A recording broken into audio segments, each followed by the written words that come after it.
আজকে অনেক দিন পরে একটা মজার মুরগি রোস্টের রেসিপি নিয়ে এসেছি। আর আমি এটা একদম সহজভাবে করার ট্রাই করেছি আসলে।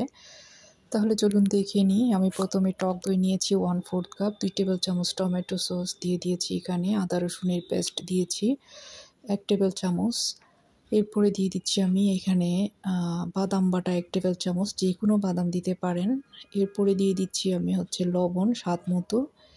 তারপর দিয়ে দিচ্ছি হাফ চা চামচ মরিচের গুঁড়া। এরপরে আমি এখানে কিশমিশ আর আলু বোখারা দিয়েছি, দেখতে পাচ্ছেন অল্প সংখ্যক। এরপরে আমি রোস্টের মশলা দিয়েছি হাফ চা চামচ, গরম মশলা দিয়েছি 1 চা চামচ। তারপর খুব ভালো করে এটা আমি মিক্স করে নিব। খুব ভালো করে মিক্স করে নেওয়ার পর এখন আমি চিকেনটাকে প্রথমে একটু ভেজে নেব। এটা মিক্স করে নেওয়া হয়ে গিয়েছে। চিকেনের সাথে আমি একটু লবণ আর টক দই দিয়ে ভালো করে মেখে তারপর তেলের উপরে হালকা ফ্রাই করে নেব। খুব বেশি ফ্রাই করার প্রয়োজন নেই। খুব বেশি ফ্রাই করতে গেলে আসলে এটা শক্ত হয়ে যাবে আর কি। দেখতে পাচ্ছেন অল্প একটু তেলের উপরে আমি এপিট ওপিট করে ভালো করে একটু হালকা ফ্রাই করে নিচ্ছি। এরপরে চলে যাব রান্নাতে। একটা প্যান বসিয়ে দিয়েছি চুলায়, সয়াবিন তেল দিয়েছি, তেজপাতা, দারচিনি, লং, এলাচি দিয়েছি আর কিছুটা পেঁয়াজ কুচি দিয়ে একটু হালকা ব্রাউন করে ভেজে দিয়ে দিয়েছি পেঁয়াজ বাটা, প্রায় 1 টেবিল চামচের বেশি হবে। এরপরে যে মশলাটা আমি ম্যারিনেট করে রেখেছিলাম সেটা দিয়ে দিয়েছি। এখানে আপনারা ঘিও দিতে পারবেন, সমস্যা নেই, অথবা পরে দিয়েও আপনারা চাইলে ঘি আর কেওড়া জল দিতে পারবেন। খুব ভালো করে কষাতে হবে আসলে মশলাটা।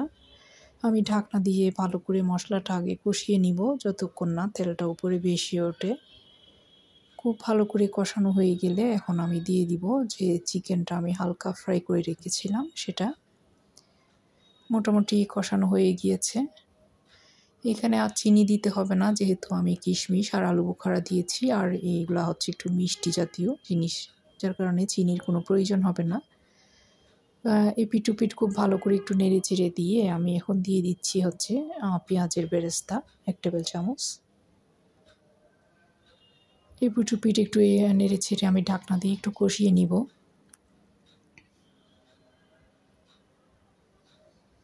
আসলে খুব বেশি সময় লাগে না, কিন্তু মশলাটা ভালো করে কষাবেন একটু সময় নিয়ে। চিকেন রান্না হতে খুব বেশি সময় লাগবে না, তবে মশলাটা কষাতে একটু সময় নিতে হবে। মশলা কষানো হলেই ভালোভাবে, তাহলে রোস্টটা খেতে মজা হবে। বেশ কিছু সময় একটু কষিয়ে নিয়েছি। তারপর আমি এখন দিয়ে দিচ্ছি তরল দুধ, 1 কাপের মতো তরল দুধ। দেখেন আমার এটা কষানো হয়ে গিয়েছে, উপরে একদম তেল বেশি এসেছে। আর আমি একটু তরল দুধ দিয়ে এই চিকেনটা রান্না করে তারপর পরিবেশন করে নিব।